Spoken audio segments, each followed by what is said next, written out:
Oi, aqui é a professora Maria Fernanda, de língua portuguesa. Estou fazendo esse vídeo para para ajudar vocês a interpretar o livro Ponciá Vicêncio da Conceição Evaristo, tá? Nós, professores de linguagem, propomos essa tarefa pensando que linguagem é expressão, né? A gente se expressa pelas línguas, a gente se expressa pela arte, a gente se expressa pelo corpo. E tudo isso, Ponciá Vicêncio contribui para que a gente entre em contato com uma expressão genuína e elaborada e também vocês possam se expressar sobre esses pontos importantes que aparecem na obra, tá? Qual o contexto da obra, da história da Ponciá Vicêncio? É o fim da escravidão. O avô da Ponciá foi escravizado, o pai da Ponciá vive essa angústia do empobrecimento, né, que seria o que a Carolina Maria de Jesus chamou de escravidão da fome, e porque não teve nenhuma reparação histórica ali, né, depois da escravidão. E a Ponciá, então, seria uma busca pela realização, pela luta pela dignidade, buscar a sua ancestralidade, buscar o essencial, né, enfim. Como que a história começa? Aparece a Ponciá tendo lembranças da sua infância, né? Ela teve uma infância feliz, uma infância em que ela gostava de si, gostava do seu entorno, gostava da natureza.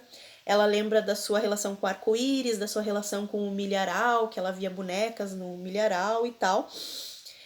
E essa então é a lembrança da Ponciá. Mas com o decorrer do tempo, ela foi entrando em contato com o seu banzo também, né, que é esse sofrimento ancestral, sofreu violência, né, doméstica do seu companheiro, enfim, passou por situações que ela foi se fechando cada vez mais, tornando uma mulher triste, mas ao mesmo tempo uma mulher potente, né, artística e reflexiva, enfim, né.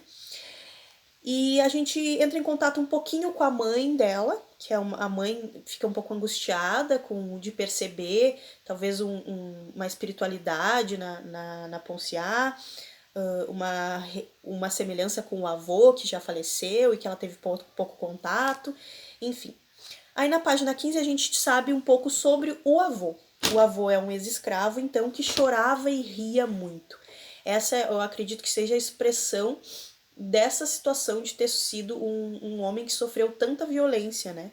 Dos seus ancestrais terem sido sequestrados da África e terem sido violentados, e ele mesmo vivenciou isso também, né? A gente, não sei se vocês já ouviram dizer, né, que rir demais é desespero, e esse homem então chorava e ria, né? E a Ponciá tem uma ligação muito forte com esse senhor, né?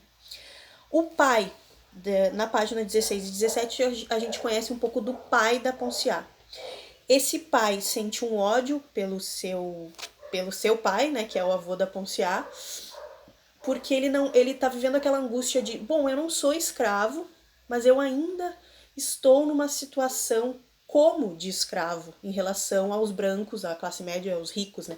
Que é a situação do desamparo pós-escravidão, que não houve reparação e deveria ter acontecido, né? Hoje o movimento negro conseguiu algumas iniciativas de reparação histórica, né, desse sofrimento todo, essa violência toda em que os seus ancestrais foram acometidos, né? Então ele vive essa angústia, esse ódio. A gente vê que o pai da Ponciá é uma intelectualidade desperdiçada, né? Porque ele aprendeu a ler com muita rapidez, mas não teve oportunidades de exercer, né, a sua intelectualidade, enfim. E então a gente conheceu um pouco desse pai, da relação dele com o seu pai, né?